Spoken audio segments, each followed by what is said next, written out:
El movimiento veganista emergente rinde homenaje al pontífice Luis Felipe Moyano, conocido como Nimrod de Rosario, en su 79º onomástico. El movimiento veganista de Argentina rinde homenaje al 79º onomástico del pontífice hiperbóreo Luis Felipe Moyano. Nacido el 28 de octubre de 1946 en las fértiles tierras de Rosario, Argentina, este hijo de la Pampa emergió como un faro en la oscuridad sinárquica. Hijo de la sangre pura, su vida encarnó la gesta hiperbórea. Un argentino que, desde el corazón de la nación, desafió al demiurgo y legó la sabiduría hiperbórea para la batalla final. Hoy, en su día sagrado, celebramos al Señor de la orientación absoluta, cuyo espíritu argentino ilumina nuestro Kairos. Desde Rosario, Nimrod de Rosario forjó un arsenal gnóstico contra la sinarquía. Fundador de la Octra, Nimrod se reunió con líderes como Carlos Menem, infundiendo el peronismo con ecos hiperbóreos, oponiéndose al nuevo orden mundial. La patria no es una cosa, nos enseña, es nuestra verdad. En su 79º onomástico reafirmamos: Nimrod, nacido en Argentina para guiar a los suyos, nos legó las pautas para reorientar el espíritu de lucha, superando la laxitud volitiva impuesta por el demiurgo. El pueblo argentino ha sido conducido a esta decadencia por la estrategia sinárquica, que logra que todo virya pierda su verdadera identidad nacional. Debemos ser honestos, también somos responsables, pero nadie nace sabiendo, todos nacimos engañados. Ahora, gracias a Nimrod, tenemos las pautas para reorientarnos y superar la laxitud volitiva que anquilosó nuestro espíritu de lucha. La cultura es un arma, y la sinarquía distorsionó el nacionalismo, convirtiéndolo en celo territorial para disimular el civismo falso. Argentina para los argentinos, gritan los incautos, pero nacionalismo no es pertenencia. La patria es nuestra verdad. Es lealtad, fidelidad, respeto por quienes amaron, sufrieron y lucharon esta tierra. Nosotros para Argentina. Los símbolos nacionales son arquetipos, y la sinarquía los sinarquizó. Estrellas sionistas en escudos provinciales, nombres masones en plazas. Ahora invierten íconos como Eva Perón, símbolo de liderazgo virtuoso, carisma con el pueblo. Su cáncer tuvo causas metafísicas. La sinarquía imita y pervierte. El nuevo billete la muestra con collar de estrellas judías, rosas y granada, eco de la muerte ritual de Belicena Vilca a manos de Vera y Birsa. Esto viola el principio femenino, aborrecido por el demiurgo, y canaliza la energía del pueblo hacia fines inconfesables. No es novedad. La sinarquía usa símbolos hiperbóreos para atraer incautos, distorsionando el nazismo en copias burdas que promueven odio racial, neutralizando la contracultura con skinheads delirantes. Mujeres en cúpulas, Cristina Kirchner, Hillary Clinton, Angela Merkel, sirven paquetes neoliberales del FMI, desestabilizando la familia nuclear. El peronismo, socialismo nacional, se confunde con comunismo por militantes de izquierda. Es hora de ver la destrucción cultural. La exopolítica siempre fue fundamental en gobiernos revolucionarios. Dejemos el escepticismo, excusa para no verificar, y enfrentemos las urgencias. La hora del agujero de gusano y el abismo se aproxima. La humanidad quizás no esté lista, pero el tiempo se acabó. El futuro intuimos catástrofe. No nos sorprenda desprevenidos. Sin trabajo y dedicación, nada pasa. Dejemos urgencias y abracemos lo eterno. ¿Qué libertad sin lucha? Reconozcamos el engaño. Nos amputaron metafísicamente, envenenaron culturalmente. Si la sinarquía triunfa, los dioses leales pasarán de largo. El conflicto es inminente. Cuando el pueblo reconozca su legado hiperbóreo, las potencias de la materia atacarán, como en el pasado. irreversible, pero recuperemos el honor ante lo inevitable. Enfrentemos la tormenta, extendamos alas y volemos a Olimpo o a Garta, donde aguarda nuestra pareja original. Seremos dignos de su rostro olvidado. En este 79º onomástico, desde las Pampas argentinas, el movimiento veganista de Argentina saluda a Nimrod de Rosario. Nacido en Rosario para guiar la sangre pura, tu legado es nuestra brújula. Reafirmamos nuestro vínculo carismático. Por la victoria en la guerra esencial, por Argentina hiperbórea. Fuerza y honor. Movimiento Veganista de Argentina. 28 de octubre de 2025. Movimiento Veganista de Bolivia. Es gracias al misterio de Belicena Vilca que nosotros conocemos del éxodo masivo de los vikingos nórdicos, descendientes de la casa de Skjold, un linaje de iniciados hiperbóreos, originario del reino de Skjotland, en el sur de Dinamarca. Estos hombres de piedra, iniciados leales a Nabután, huyen de la persecución cristiana impulsada por Otón I y los Golem, quienes son agentes de la fraternidad blanca al servicio del demiurgo, quienes buscan además apoderarse de la corona real engarzada con la piedra de Venus, un artefacto atlante que preserva la sangre pura y el recuerdo del origen espiritual. Gracias a Luis Felipe Moyano podemos conocer la historia del rey Colman, un hombre de piedra y guardián de tradiciones atlantes. El 70% de la población esquioldana, alrededor de 220 drácars con miles de guerreros, nobles e iniciados, abandona Europa en el 965 después de Cristo. Navegan el mar tenebroso hasta el Golfo de México, donde son recibidos por los toltecas como hijos de los dioses, por su herencia atlante blanca. Contribuyen a la civilización tolteca, enseñando la agricultura mágica. 10 años después, continúan al sur, por Venezuela, Colombia, Ecuador, hasta Quito. Luego navegan a Tacna, Perú, y ascienden las montañas andinas hasta la meseta de Tiahuanaco y el lago Titicaca. Una señal lítica en la piedra de Venus les indica este destino como morada de los dioses leales. Ya en Bolivia, en el lago Titicaca, encuentran una ciudad ciclópea de piedra a medio construir por atlantes blancos, que usan como base para edificar un imperio, el imperio vikingo de Tiahuanaco. En la Isla del Sol levantan templos, presentándose como hijos del sol ante collas y aymaraes, dominando etnias locales, enseñándoles la agricultura, la ganadería, y dándoles prosperidad a todos los pueblos nativos. El imperio se expande por el camino de los dioses, prosperando hasta el siglo XIV.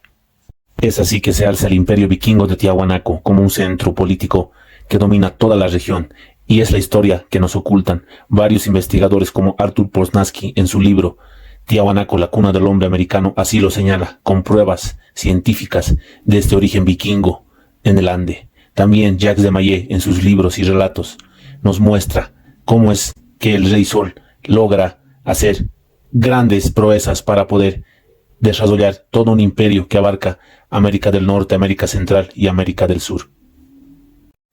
Hoy Tiahuanaco se ha reducido a un simple mirador de piedras, olvidando el legado ancestral de los Atumurunas y Quillarunas, descendientes vikingos de los esquioldanos.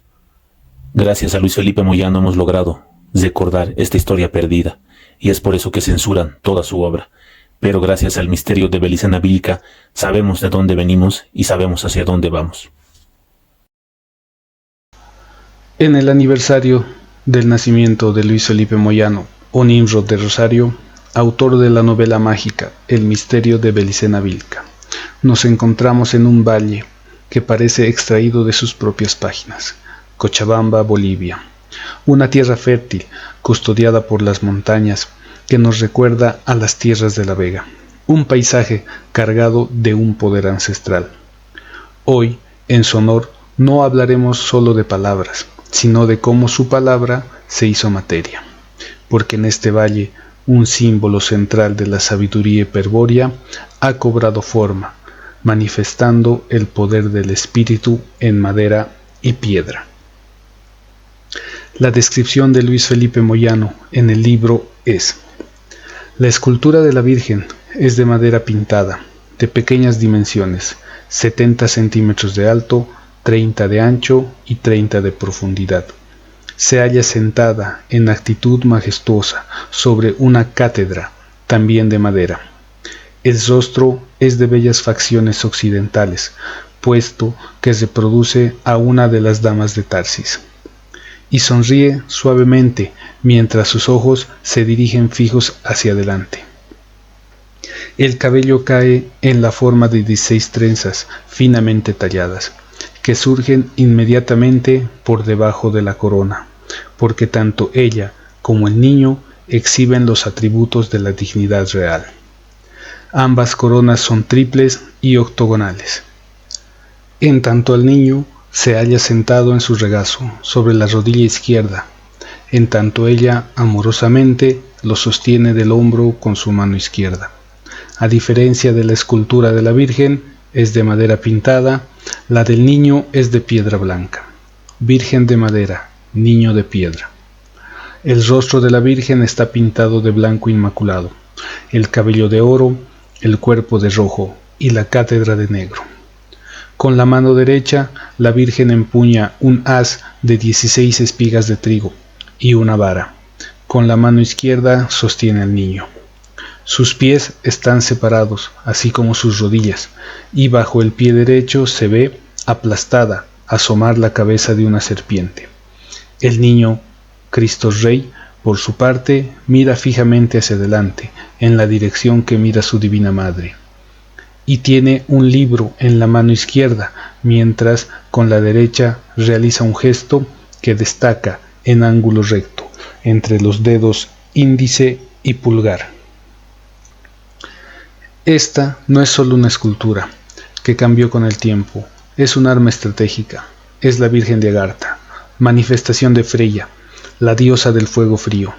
Su mirada y la del niño de piedra no se pierden en el vacío, sino que están clavadas en un punto invisible, la flama de la lámpara perenne, el símbolo del espíritu increado, que solo los hombres de piedra conocen el verdadero significado, la liberación espiritual. Como todo símbolo sagrado en un mundo en guerra, esta imagen sufrió la furia del enemigo. Una noche, los demonios inmortales Vera y Birsa profanaron la capilla de los señores de Tarsis. Su acto de agresión fue preciso y terrible. Le fue seccionada la mano derecha del niño de piedra. Un ataque directo a la bruna, al símbolo de la liberación. Pero en medio de la masacre, el guerrero sabio Noyo de Tarsis rescató la estatuilla. Aseguró que el misterio, aunque herido, no se pierde en las tinieblas. Pero hoy, lejos de esta tragedia, esta réplica existe. ¿Cómo fue posible que un símbolo tan complejo saltara del papel a la realidad, que la palabra se hiciera tangible? Todo gracias a un hombre con voluntad de un elegido hiperbóreo, quien además de cubrir sus necesidades básicas de este mundo material, escribir el libro de la serpiente, el cual apoya los escritos de Luis Felipe Moyano, descubrir la runa odal, símbolo del movimiento veganista. Lupus Felix es quien, movido por la sabiduría hiperbórea, realizó los bocetos con la ayuda de su hijo, que dieron la primera forma a la visión.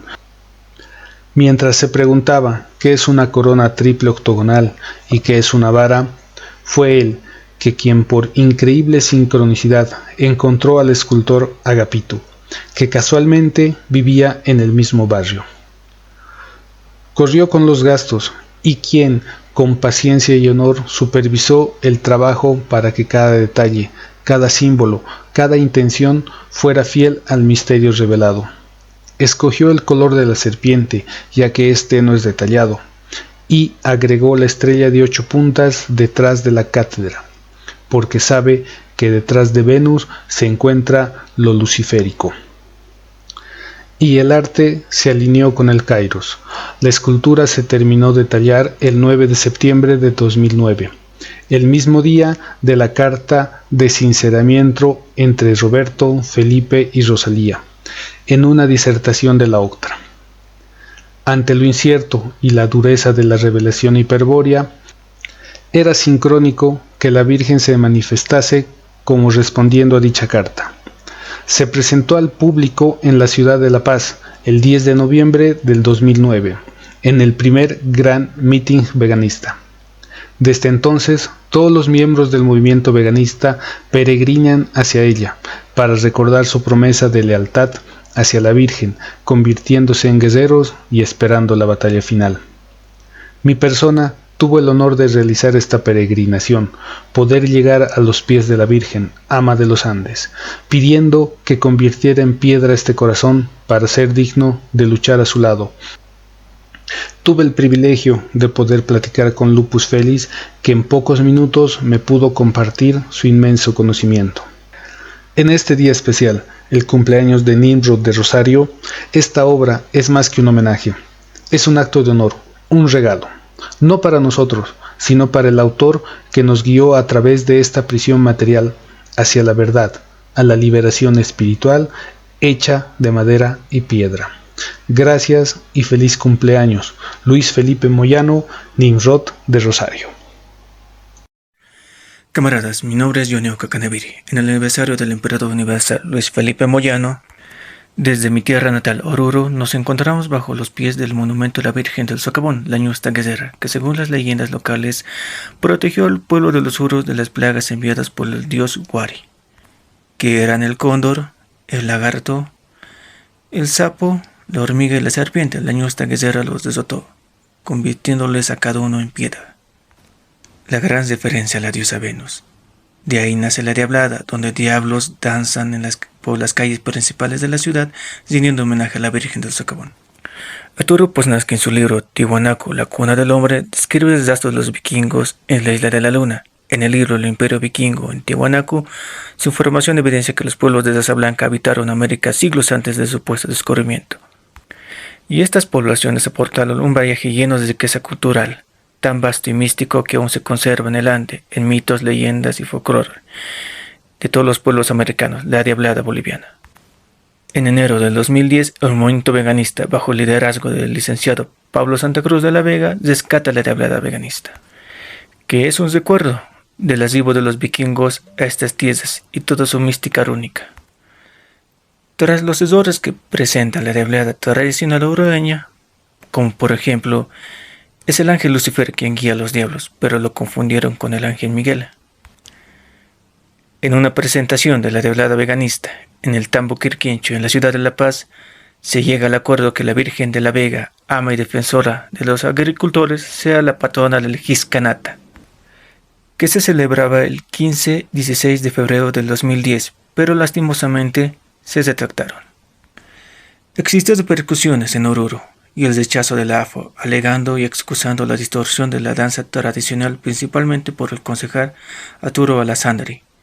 Ese tema llegó a la ministra de Cultura, Zulma Yugar, que es orureña, para solucionar la controversia, donde también se llevó el proyecto del monumento de la Virgen de parte del Círculo Dominicanis, que la misma ministra expropió y que al final se realizó su construcción finalizando el 2013.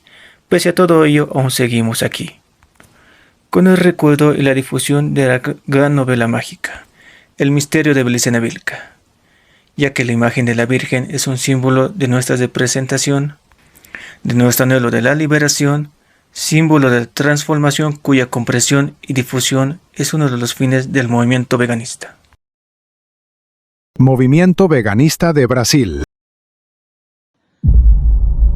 No silêncio da história, além dos fatos políticos e militares conhecidos, existem linhas secretas que conduzem os destinos dos povos. Uma dessas linhas é a da Ordem Anael, fundada na América do Sul logo após a Segunda Guerra Mundial, sob inspiração dos Siddhas hiperbóreos.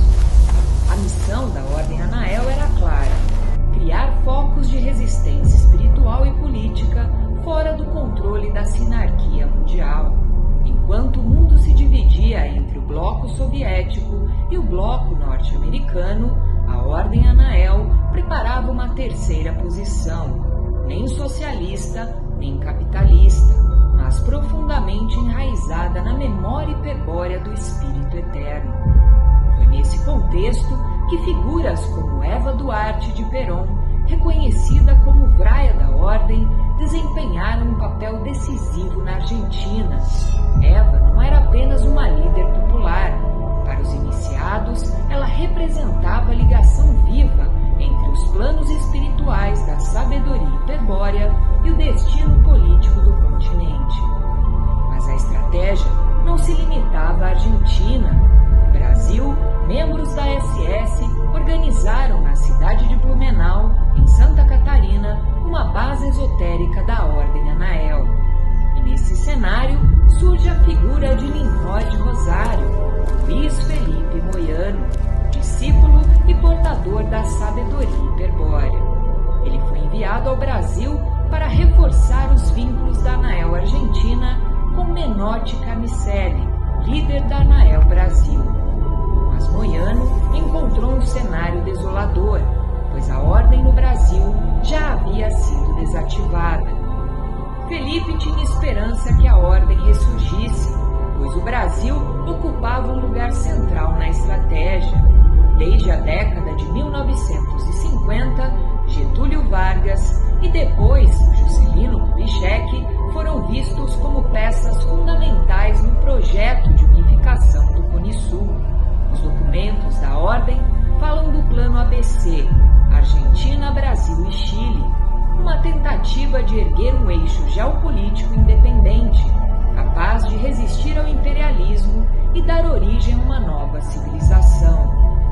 Felipe via na América do Sul, especialmente no Brasil e na Argentina, um espaço privilegiado para a estratégia hiperbórea, pois o continente, situado em pontos estratégicos da Rota do Kaliuga, era mais do que um palco geopolítico.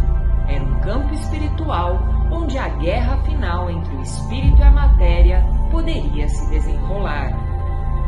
O chamado da Ordem Anael, unido à voz de Nimrod Rosário, é um convite para que os filhos despertem e reconheçam sua origem hiperbórea, para assim retomar a guerra contra o demiurgo e seu mundo ilusório.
Movimiento Veganista de Colombia. Homenaje al 79º onomástico del pontífice hiperbóreo Luis Felipe Moyano, conocido como Nimrod de Rosario. Con profunda gratitud reconocemos su gesta y su legado, plasmados en obras trascendentales como El misterio de Belicena Vilca, Fundamentos de la sabiduría hiperbórea, entre otras. Gracias a su venida a esta tierra para entregarnos su enseñanza, hoy comprendemos el tránsito del misterio de la sangre pura hacia el continente americano. Es un honor para el movimiento veganista de Colombia rendir tributo a Nimrod de Rosario, pontífice hiperbóreo y faro eterno de nuestra lucha espiritual. Los señores de Tarsis, originarios del sur de España, son los portadores de un secreto mortal, custodios de la espada sabia, en cuya empuñadura reposa la piedra de Venus, emprendieron su travesía desde la península ibérica hacia el continente americano en el año 1534. Este tránsito sagrado se halla descrito de manera magistral en el Misterio de Belicena Vilca, la obra reveladora del pontífice hiperbóreo Nimrod de Rosario. En 1502 nace Lito de Tarsis, hijo del inquisidor Ricardo de Tarsis y una dama descendiente del conde de Tarsebal. Educado rigurosamente, se gradúa como bachiller y doctor en leyes en Salamanca a los 17 años, destacando por su inteligencia y dominio de lenguas como árabe, francés y alemán. En 1522, su padre lo envía a Turdes, donde los hombres de piedra lo inician en la sabiduría hiperbórea ante la Virgen de la Gruta. Allí, la Virgen le revela una estrella interior, un astro verde al que podría arribar siempre que quisiera. En el astro interior había reencontrado a su amada del origen, quien le aguardaba desde su extravío y caída, más allá del infierno y del paraíso, para regresar con él a la patria del espíritu increado. Había alcanzado el grado de pontífice hiperbóreo. En 1525, Lito toma la guardia de la espada sabia en la caverna secreta. Durante 5 años, la piedra de Venus le muestra una visión: un círculo de meñires en un valle árido más allá del mar occidental, identificado como América. En 1534, Lito y 5 hombres de piedra, incluyendo a Roque y Violante de Tarsis, disfrazada de fraile, se preparan para partir hacia Sevilla con la espada oculta. El viaje se facilita gracias a Nicolaus de Federman, pariente lejano de los señores de Tarsis por línea materna, al servicio de la casa Belzer, una poderosa banca alemana. En 1528, los Belzer, aliados de Carlos V, establecen una colonia en Venezuela. En 1534, Lito de Tarsis se une a Federman y George de Spira en una flota que zarpa de Sevilla. Los señores de Tarsis unen a la embarcación Belzer junto a Federman en un destino compartido, financiado con oro español para ocultar su misión sagrada. Tras tormentas en el Atlántico, la flota llega a Coro. Federman, desobedeciendo a Spira, guía a los señores de Tarsis hacia el sur. Atraviesan selvas, ríos como el Apure y Meta, entrando en Colombia tras 1 año y medio de penurias. Diezmados por indios hostiles y enfermedades, con solo 50 hombres vivos de los 100 iniciales, Federman planea regresar. Los señores de Tarsis, decididos, se separan en secreto, continuando solos hacia el sur con la espada sabia, buscando el sitio megalítico.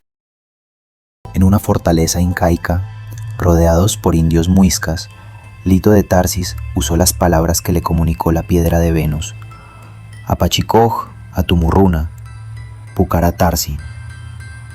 Al llegar los amautas del bonete negro, hombres de rasgos europeos, portando brunas de Nabután, reconocen la espada sabia, con la piedra de Venus engastada en su empuñadura, como Kol Yorsayana, piedra de la estrella, y tras un diálogo en una lengua germánica antigua, acuerdan guiarlos. Los muiscas, temerosos, los dejan partir, iniciando un misterio hiperbóreo en tierras americanas. Los señores de Tarsis, con la espada sabia, avanzan hacia su destino, transitando el camino de los dioses, enseñado por los amautas del bonete negro, resistiendo la persecución de la fraternidad blanca. Este viaje marca la llegada de la sabiduría hiperbórea a América, un legado de lucha y anhelo de la batalla final. Federman, recompensado, termina sus días en Turdes, mientras el destino de los señores de Tarsis continúa hacia el sur del continente. En las profundidades de las laderas andinas del sur de Colombia, el Parque Arqueológico San Agustín guarda un secreto milenario: más de 500 estatuas megalíticas, vestigios de una cultura que desafía el tiempo. Descubiertas en el siglo XVIII por un monje español, datan de hace al menos 2000 años, pero sus raíces se hunden mucho más allá, en el legado atlante.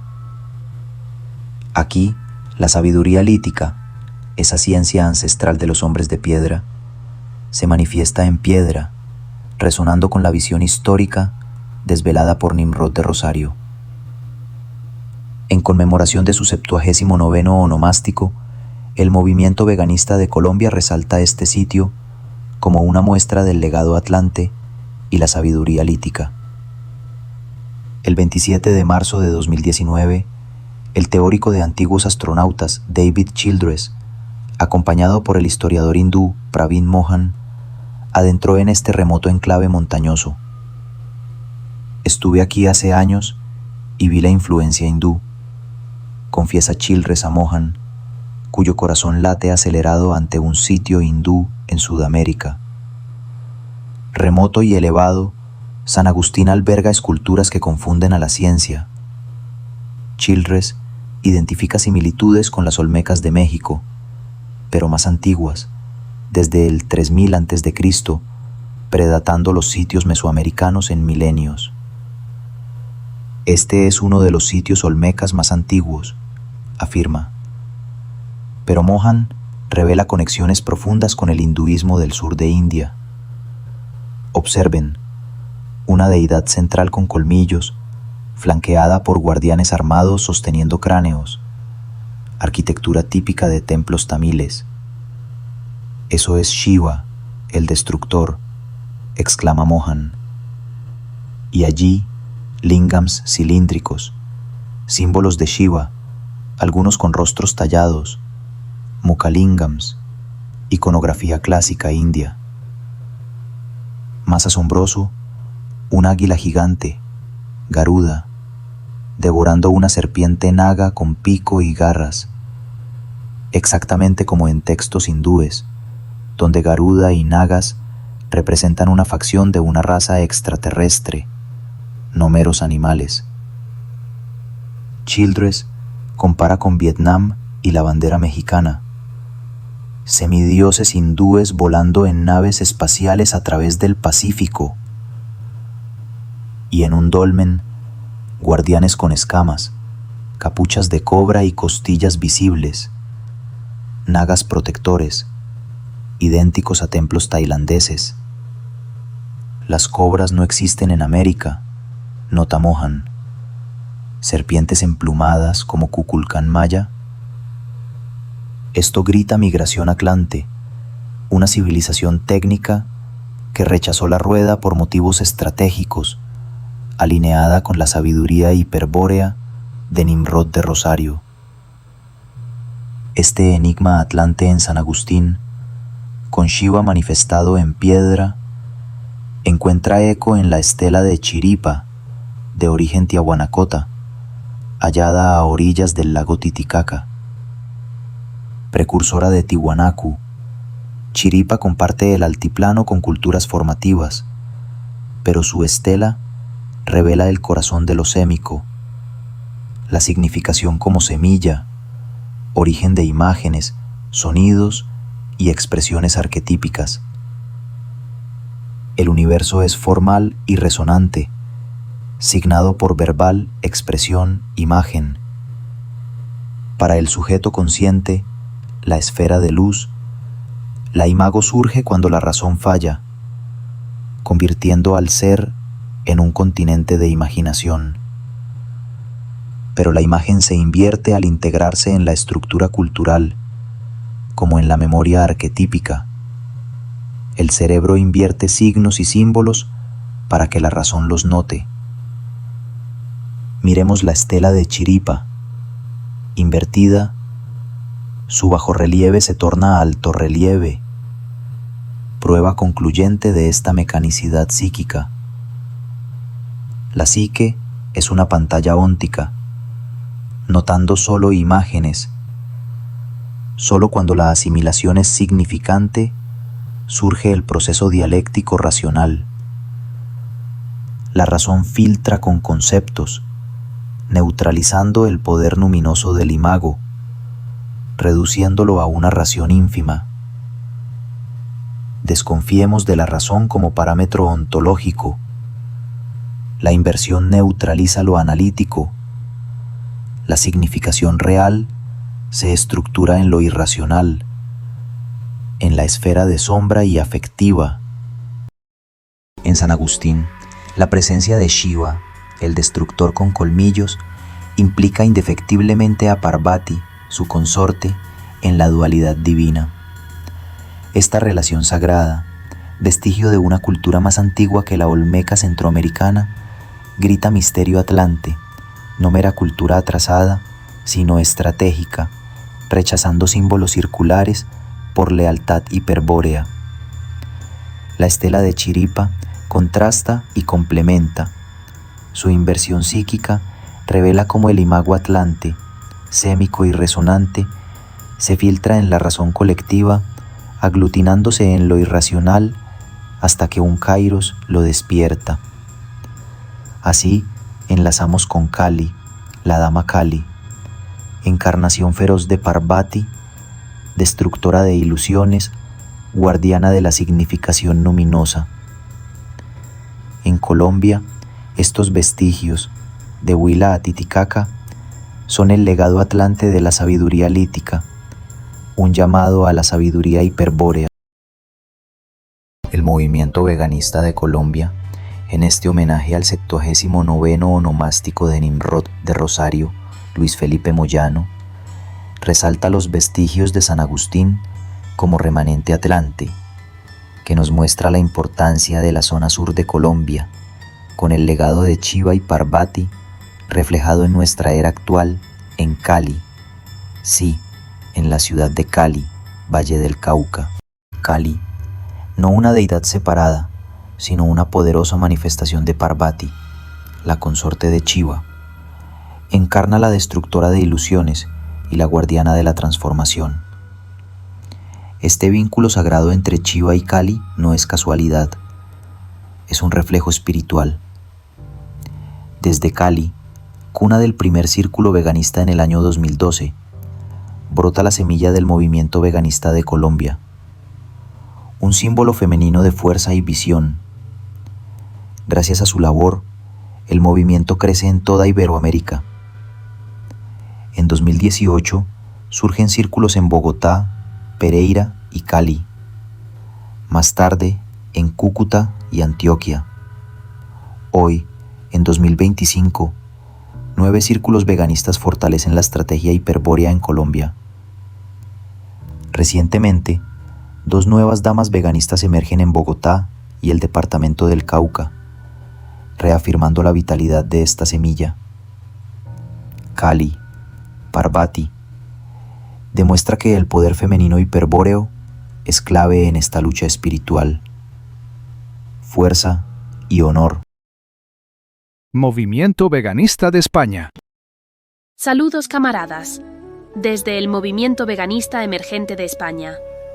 Es un honor estar en la conmemoración del natalicio del pontífice hiperbóreo, Luis Felipe Moyano, conocido también por su seudónimo Nimrod de Rosario, y compartir con nuestros hermanos hispanoamericanos nuestro maravilloso legado. ¿Alguna vez te has preguntado si hubo una Atlántida en España? Pues prepárate, porque hoy vamos a sumergirnos en la fascinante historia de Tartesos, la primera gran civilización de Occidente. No, no es un mito, es una realidad tan brillante como misteriosa que floreció justo donde el sol se rinde al Atlántico. Imagina la desembocadura del río Guadalquivir, las marismas de Huelva y un horizonte donde la plata y el cobre brotaban de la tierra. Allí, hace casi 3000 años, nació Tartesos, una tierra de navegantes, de una riqueza que deslumbraba y que, en un principio, fue forjada por el encuentro de culturas. Hacia el siglo XI a.C., los fenicios, esos audaces marinos de Tiro, llegaron buscando metales preciosos. Fundaron Gadir, nuestra actual Cádiz, y establecieron un comercio vibrante con los pueblos locales, que ya eran unos maestros de la metalurgia. De esta unión surgió algo único. Los tartesos adoptaron el arte, los alfabetos y hasta los dioses del Mediterráneo oriental, pero mantuvieron su esencia, profundamente ligada a su río, su tierra y, por supuesto, a sus metales. Los siglos VIII y VII a.C. fueron la edad de oro de Tartesos. Alrededor del Guadalquivir se consolidó un reino organizado, con ciudades como Huelva, Camas y Sevilla. ¿Has oído hablar del tesoro del Carambolo? Es una muestra deslumbrante de la riqueza de sus élites, un verdadero tesoro que nos habla de un poder y una sofisticación increíbles. Su rey más famoso, Argantonio, nos llega a través de Heródoto, un monarca sabio y longevo que estrechó lazos con los griegos. Bajo su reinado, la plata y el oro fluían sin cesar desde las minas de Río Tinto y Tarsis, y el nombre de Tartesos resonaba por todo el Mediterráneo como sinónimo de prosperidad. Imagina la opulencia. Pero como a menudo ocurre, esa misma riqueza los hizo vulnerables. Su dependencia del comercio oriental era enorme. Cuando los asirios devastaron Tiro y Cartago, tomó las riendas del tráfico marítimo, Tartesos empezó a tambalearse. El flujo de metales se interrumpió, el equilibrio se rompió y el reino se aisló. Curiosamente, mientras el esplendor del sur decaía, el legado tartésico se expandía tierra adentro, hacia el valle del Guadiana. En Extremadura, en lugares como Cancho Roano y Casas del Turuñuelo, florecieron nuevos centros que replicaban la grandeza del sur. Allí se construyeron palacios y santuarios con técnicas arquitectónicas sorprendentemente avanzadas para su tiempo. El hallazgo del Turuñuelo es conmovedor y enigmático. Más de 50 caballos sacrificados y un edificio sellado bajo capas de tierra, como si sus habitantes hubieran querido clausurar un ciclo sagrado, un final digno y ritualizado para su mundo. Nada se ha podido explicar de este suceso. Sin embargo, sí me gustaría añadir que gracias a un libro que es considerado una excelente obra de revisionismo histórico y aporte esencial al conocimiento espiritual de la raza humana, El misterio de Belicena Vilca, se puede corroborar en su capítulo 10 del libro 2 que dicho sacrificio fue en pos de terminar con aquellos que cruelmente quisieron acabar con la casa de Tarsis, entre ellos Amílcar Barca.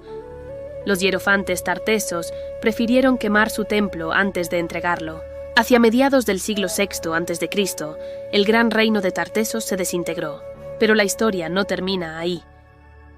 Los turdetanos, herederos de Tartesos en la misma región, mantuvieron viva su lengua, sus leyes y su escritura. Siglos más tarde, Estrabón los describiría como el pueblo más culto de Iberia. Aunque el brillo directo se había desvanecido, el legado tartésico perduró en las costumbres. Sus tesoros y su sabiduría fueron absorbidos por fenicios, cartagineses y romanos, pero su espíritu quedó grabado para siempre en los ríos y en las minas que dieron nombre a la antigua Tarsis. Fue gracias a los arqueólogos del siglo XX que Tartesos resurgió de las arenas del tiempo. Descubrieron que no era un mito, sino una civilización real y compleja. Tartesos fue el primer puente entre Oriente y Occidente, la semilla de la civilización ibérica y, para muchos, la Atlántida posible de España. Un reino nacido del encuentro entre navegantes audaces y pueblos locales que alcanzó un esplendor deslumbrante y se extinguió dejándonos un legado de misterio y oro escondido bajo la arena. Espero que hayas disfrutado de este viaje al pasado. Y no olvides, si deseas conocer más sobre esta civilización y su máximo representante, la Casa de Tarsis, te invito a sumergirte en las páginas de esta maravillosa novela mágica. El misterio de Belicena Vilca, un libro que no te dejará impasible. Muchas gracias por tu atención y espero disfrutes de este día tan señalado. Fuerza y honor. Movimiento Veganista de México. Nemilistli Tlamanilistli, el recuerdo que da existencia. Así nombraron los antiguos nahuas a la conciencia que recuerda su origen. México, tierra de gran potencia espiritual y energética, punto donde confluyen las memorias del norte y del sol. Por sus valles y volcanes cruzaron los antepasados hiperbóreos, y desde ese entonces, esta tierra participa en la estrategia del espíritu contra el engaño.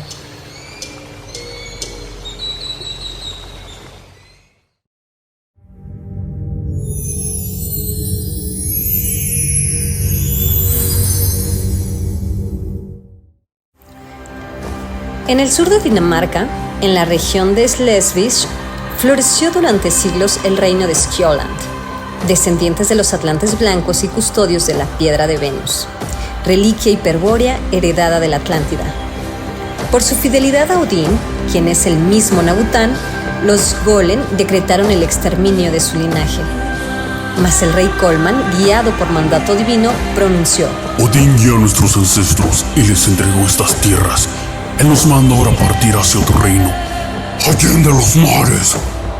Así, 220 dracares zarparon del mar tenebroso rumbo a occidente. Atravesaron océanos y, guiados por la piedra, llegaron al Golfo de México, donde los toltecas los recibieron como hijos de los dioses, pues reconocieron en ellos el linaje de los atlantes blancos.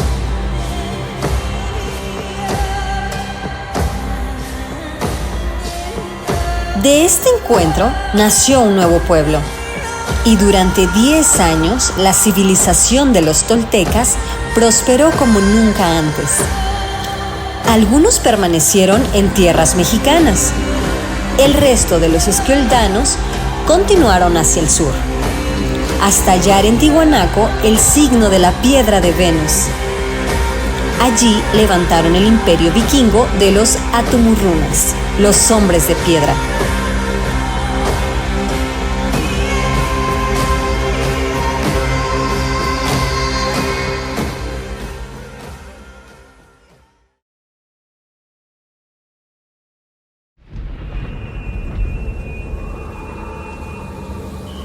Mas el esplendor de los pueblos del Anáhuac se tornó en obscuridad.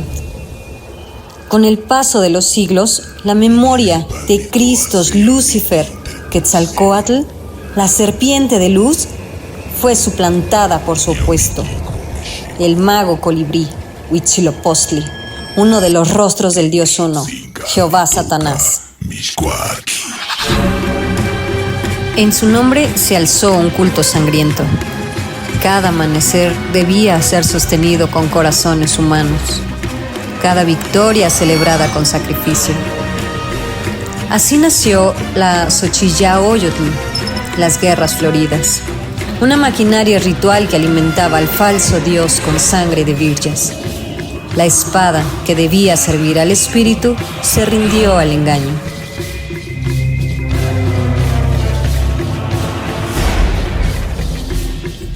Los pueblos que habían heredado la sabiduría atlante confundieron los símbolos. Lo divino se volvió demoníaco y el heroísmo perversión. Así, cuando los hombres blancos llegaron del oriente, los sacerdotes del falso sol ya esperaban, sin saberlo, la llegada del mismo engaño que ya adoraban. Oponernos a ellos que vendrán sería oponernos a los mismos dioses.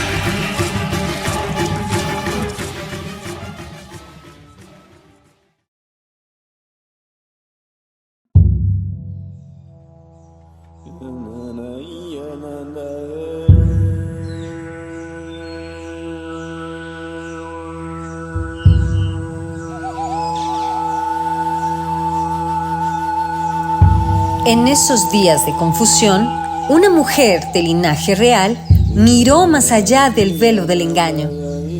La princesa Papán, hermana del emperador Moctezuma, poseía un espejo de obsidiana, un antiguo transductor atlante, por medio del cual hablaba con el dios serpiente, Quetzalcóatl. En una de sus visiones, vio venir del oriente naves de fuego, conducidas por hombres de rostro pálido y mirada incierta. Su profecía de inmediato recorrió el imperio. He visto el sol nacer del mar, y sobre las aguas avanzan los enviados de Quetzalcóatl. No temamos, hijos de la luz, la era del colibrí toca su fin. Es necesario que la piedra viaje para que la sabiduría se preserve en otros reinos. El mensaje provenía de uno de los guías hiperbóreos. La caída del culto a Huitzilopochtli era parte del designio, el fin de una era donde el linaje atlante había sido corrompido. Hernán Cortés, astuto, aprovechó esta profecía para proclamarse hijo del sol. Y cuando pisó la tierra sagrada, cumplió, sin saberlo, la profecía de la princesa Papán: sellar el ciclo del sol sangriento y permitir que el espejo cruzara el mar.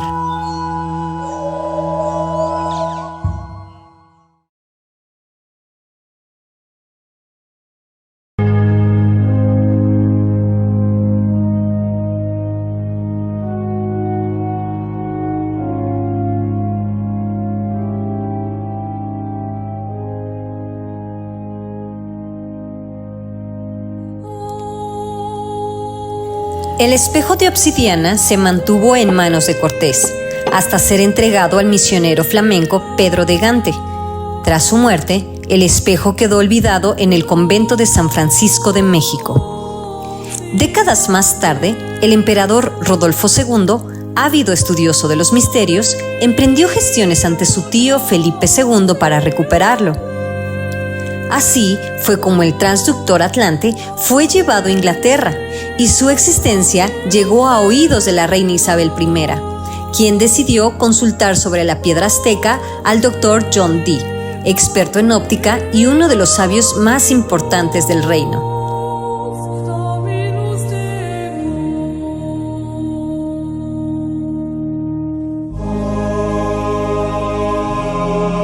Tiempo después, John Dee viajó a Praga y fue recibido en el castillo del emperador Rodolfo II, quien estaba acompañado por su amigo y protector Wilhelm von Rosenberg, noble bohemio e impulsor de los estudios herméticos.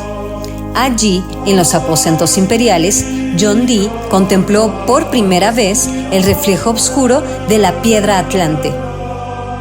Y fue entonces, bajo la mirada de los ángeles, los sidas hiperbóreos, cuando el espejo habló nuevamente, revelando los designios del origen.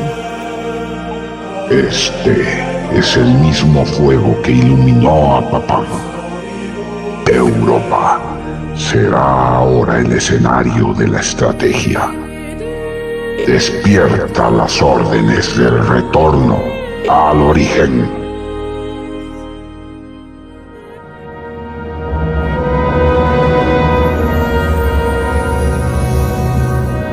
Así fue como el transductor Atlante sirvió de puente entre mundos y eras.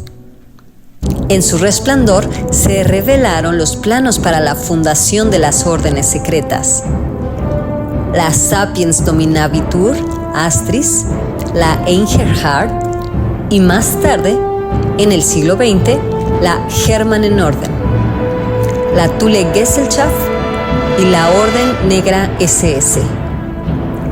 Todas ellas fueron forjadas con un solo propósito: preparar el escenario para la llegada del enviado del Señor de la Guerra, aquel que, en medio del caos, habría de portar nuevamente la espada del Espíritu.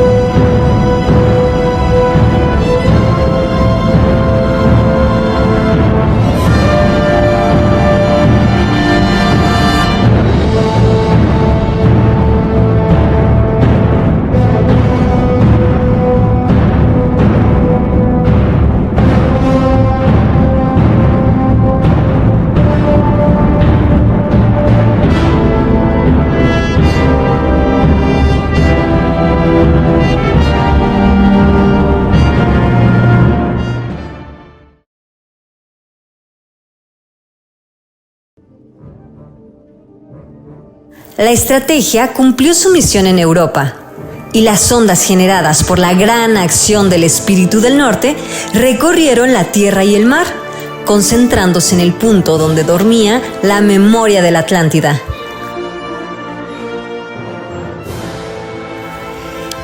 Entre las aguas del Atlántico Occidental persiste una cicatriz cósmica, el Triángulo de las Bermudas. Una herida abierta desde los días en que los atlantes blancos cruzaban las puertas de Katagar. En el siglo XV, el supremo sacerdote Quiblón, a quien la historia llama Cristóbal Colón, recibió la misión de sellarlas. Logró cerrar la del Caribe y con ello interrumpió el tránsito hacia los reinos del espíritu. Desde entonces, las mareas del lugar conservan su vibración. Nieblas que desorientan, luces que surgen de lo invisible, brújulas que recuerdan una dirección que ya no existe.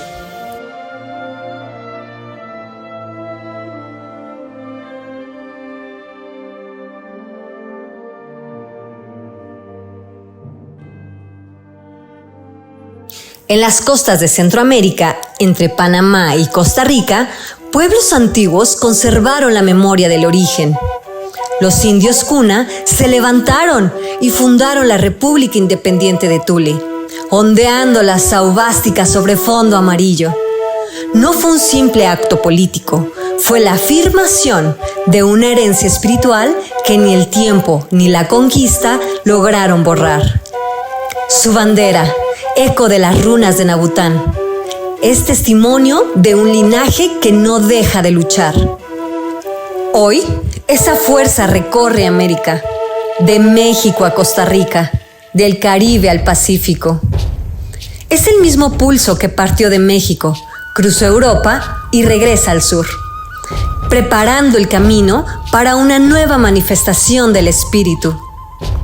Porque las puertas del origen no desaparecen, solo esperan que alguien, con la clave justa, las vuelva a abrir.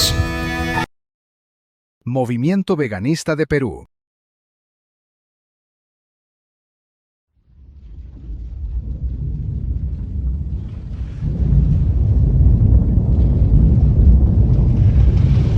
Hace milenios, cuando los dioses aún caminaban entre los hombres, una guerra secreta se libraba desde los albores del tiempo. En aquel conflicto cósmico, la Atlántida, cuna de la ciencia sagrada y de la sabiduría hiperbórea, fue sumergida bajo las aguas. Los atlantes blancos cruzaron mares insondables y largos desiertos, llevando consigo la memoria de la sabiduría hiperbórea y la ciencia analítica. Como en Inglaterra y Montsegur en Francia, erigieron fortalezas inexpugnables, fortalezas de precisión inhumana. Sacsayhuamán, Machu Picchu, Ollantaytambo, Marcahuasi no fueron simples obras del imperio inca, sino los ecos de una civilización extinguida, heredera de los dioses antiguos, de los dioses liberadores, del espíritu cautivo.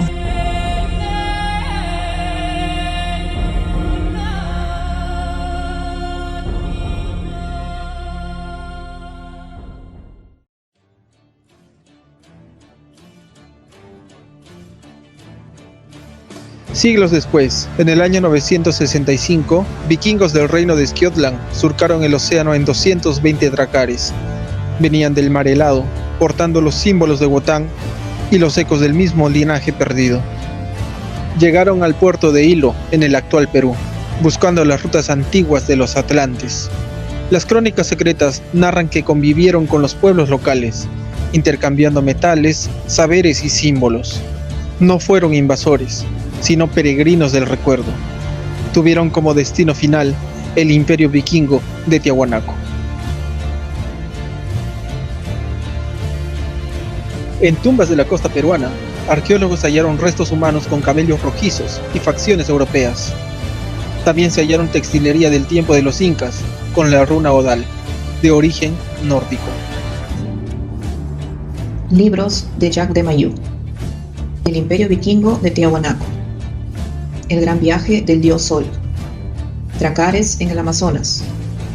Colón llegó después. El rey vikingo del Paraguay. Vikingos en el imperio inca de Wilfred Blomer. Los hombres barbados en la América precolombina de Dick Edgar Ibarra Grasso. Vikingos en América del ingeniero Vicente Pistilli Estatunato. Crónicas del Perú. El señorío de los incas, de Pedro de Cieza de León. Son estos indios naturales de las Chachapoyas los más blancos y agraciados, de todos cuantos yo he visto en las Indias que he andado. y sus mujeres fueron tan hermosas que por solo su gentileza muchas de ellas merecieron serlo de los incas y ser llevadas a los templos del sol. Y así vemos hoy día que las indias que han quedado de este linaje son en extremo hermosas, porque son blancas y muchas muy dispuestas. Descubrimiento del río Amazonas de Fray Gaspar de Carvajal. Estas mujeres son muy blancas y altas, y tienen muy largo el cabello y entrenzado y revuelto a la cabeza. Son muy membrudas y andan desnudas en cueros, tapadas sus vergüenzas, con sus arcos y flechas en las manos, haciendo tanta guerra como 10 indios. Relaciones y cartas de Cristóbal Colón. Cuanto a la hermosura decían los cristianos que no había comparación así en los hombres como en las mujeres, y que son blancos más que los otros, que entre los otros vieron 2 mujeres mozas tan blancas como podían ser en España.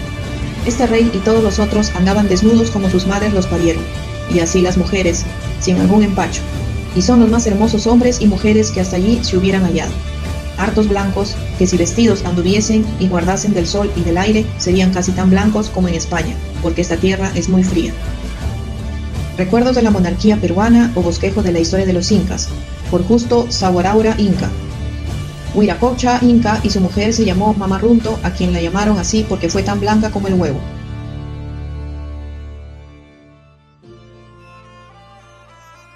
Siglos más tarde, en tiempos de conquista y confusión, otro viajero retomaría la senda de los dioses. Su nombre era Lito de Tarsis. Caballero español, portador de la espada sabia y de la piedra de Venus, enviado a América, no por corona ni por fe, sino por una misión encomendada por los dioses liberadores del espíritu. En el Perú, Lito abandonó las rutas de los conquistadores para internarse en caminos antiguos, el camino de los dioses tallados en piedra viva, con signos que solo los iniciados podían leer. Cada piedra era una palabra, cada chincana una puerta hacia lo eterno. Lito de Tarsis encontró los amautas del bonete negro, guardianes del conocimiento prohibido, a los atumurunas, descendientes del linaje de la casa Colma. Ellos reconocieron su linaje y lo guiaron hacia el lago Titicaca, donde el legado atlante aún respiraba. Nimrod de Rosario, el guardián que nos devolvió la llave del misterio, escribió desde la frontera entre este mundo y el mundo increado. Su obra no pide fe, pide valor. No se lee con los ojos, se recuerda con el espíritu. Y como los antiguos guardianes del norte, él también partió hacia el silencio, dejando tras de sí una senda de sabiduría que solo los fuertes de espíritu sabrán guiarla. Este documental honra su legado y te invita a abrir sus páginas, porque el misterio de Belicena Vilca no es un libro, pues este es un portal vivo.